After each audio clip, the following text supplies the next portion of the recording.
Eto na, it's official. Jordan Clarkson maglalaro na dito nga para sa New York Knicks. Kano nga bang kontrata ni kababayan JC dito nga para sa New York, at eto alamin din natin ang panibagong head coach dito nga para sa Knicks. Sino nga ba yan? Tara't pag-usapan natin yan.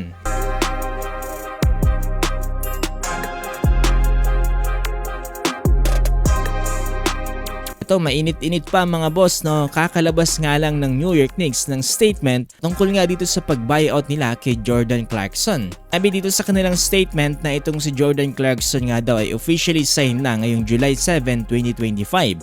According to the Hoop site Michael Soto, etong si Jordan Clarkson ay nag-agree to a 1-year $3.6 million to join the New York Knicks. Ito ay parehong figure as what he gave up in his buyout dito nga para sa Utah Jazz. 33 years old na si Jordan Clarkson na kung saan nakapaglaro ng 37 games last season para sa Utah Jazz at nag-average ng 16 points, 3.7 assists at 3.2 rebounds sa loob yan ng 26 minutes of playing time. Hindi lang yan dahil since 2020 etong si JC ang nangunguna sa NBA in bench points with 4,589 points. Napakagandang addition ni JC para sa second unit ng New York Knicks dahil etong si kababayan ay sa kanyang career high ay nakapagtala ng 45 points on 71% shooting in 2022 and one of the 4 players since 1979 to 1980 to post 45 points on 70% shooting off the bench. Nabi rin dito sa report na it's tough nga daw dito para sa Utah Jazz na pakawalan etong si Jordan Clarkson,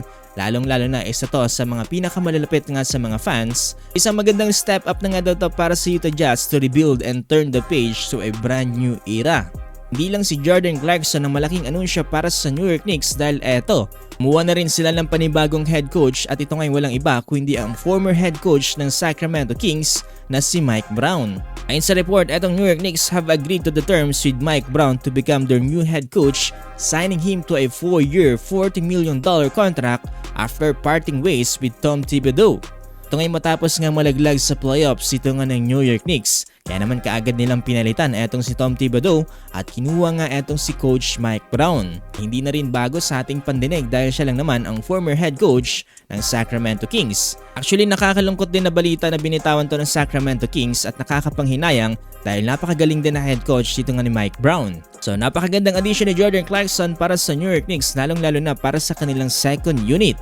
Alongside with Deuce McBride at Tyler Collects dito nga para sa Floor Instinct at Yabusel para nga sa Muscle and Bones. Nandyan din si Mitchell Robinson para sa pagpapatrol in the paint. And mga boss, anong masasabi nyo dito nga para sa New York Knicks? Dito nga sa pagdagdag nila para kay kababayan Jordan Clarkson.